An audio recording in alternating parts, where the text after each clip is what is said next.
Assalamualaikum warahmatullahi wabarakatuh.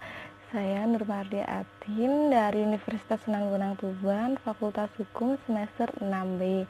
Di sini saya ingin menyampaikan tentang materi hukum jaminan, tentang undang-undang dan perjanjian sebagai dasar hukum jaminan. Berdasarkan pengertiannya, dasar hukum adalah tempat ditemukannya pengaturan dan ketentuan hukum serta peraturan perundang-undangan dalam tertulis yang mengatur tentang hukum jaminan dan segala sesuatu yang berkaitan dengan hukum jaminan.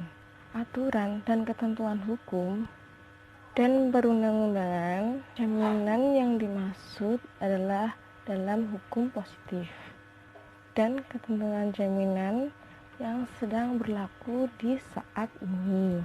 Kitab Undang-Undang Hukum Perdata ini memuat tentang hukum perdata material.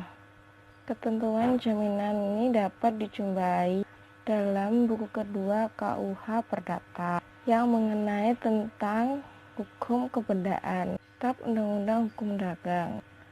Pada dasarnya, KUH Dagang mengatur tentang mengenai hukum perdata khusus yang terdiri dari dua buku, yaitu buku ke-1 yang mengatur tentang dagang pada umumnya dan buku kedua mengatur tentang hak-hak dan kewajiban yang timbul dari pelayanan. Undang-Undang Nomor 5 Tahun 1960 tentang Peraturan Dasar Pokok-pokok Agraria. Ketentuan ini yang berhubungan dengan hukum jaminan yang terdapat dalam pasal 51 yang menyatakan bahwa lembaga hak jaminan yang dapat dibebankan pada hak tanah adalah hak tanggungan sebagai pengganti lembaga hipotek dan kredit verban yang diatur di dalam suatu undang-undang tersendiri tentunya itu.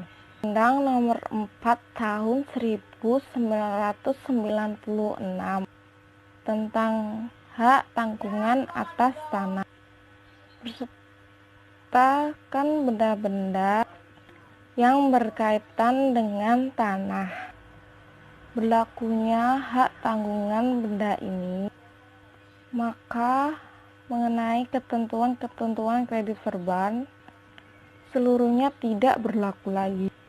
Dan ketentuan-ketentuan mengenai hipotek yang menyangkut pembebanan hipotek hak atas tanah berserta dengan benda-bendanya yang berkaitan dengan tanah tidak berlaku lagi. Sedangkan ketentuan tentang pembebanan hipotek atas benda-benda lainnya yang bukan hak atas tanah dengan benda-benda yang berkaitan dengan tanah masih tetap berlaku.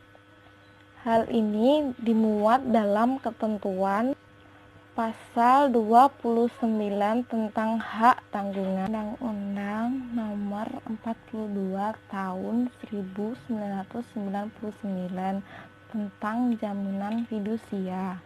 Tentang fidusia ini menyatakan bahwa selama perundang-undangan mengenai fidusia yang ada belum dicabut, diganti atau diperbarui, maka semua peraturan perundang-undangan tentang fidusia ini selama berdasarkan Undang-Undang Fidusia dan tidak bertentangan dengan peraturan fidusia yang lain. Undang-Undang Nomor 9 Tahun 2006 tentang resi gudang.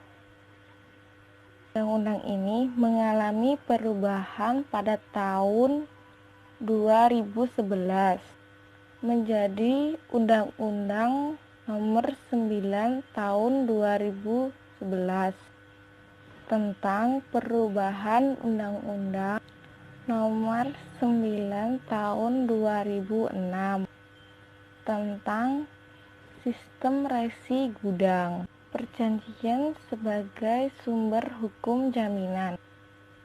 Arti perjanjian sendiri adalah suatu perjanjian mana satu orang atau lebih mengikatkan dirinya terhadap satu orang lainnya atau lebih.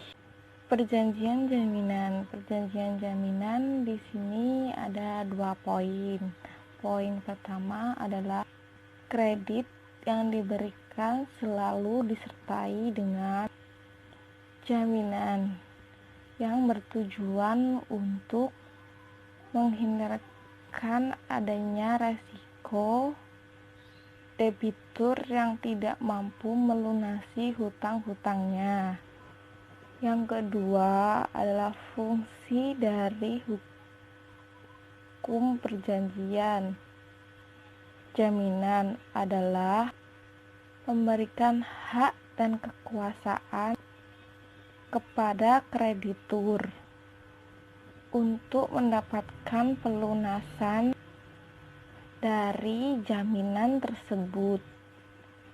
Bila debitur tersebut tidak melunasi hutang-hutang tersebut pada tepat waktunya yang ditentukan. Kualifikasi jaminan yang baik ada 3 poin. Poin pertama adalah yang dapat secara mudah membantu perolehan kredit itu oleh pihak yang memerlukan. Poin kedua, tidak melemahkan potensi atau kekuatan si pencari kredit untuk melakukan atau meneruskan usahanya.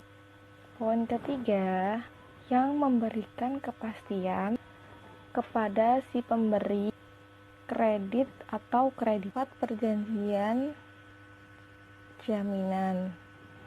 Di sini perjanjian jaminan merupakan perjanjian pelengkap yang sifatnya asosiasir, yaitu perjanjian tambahan yang senantiasa dikaitkan dengan perjanjian pokok.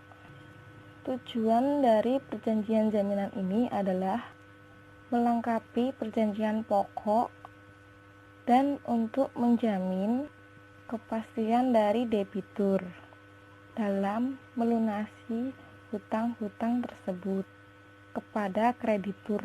Akibat dari hukum asosiasir adalah yang pertama, perjanjian asosiasir tergantung pada perjanjian pokok.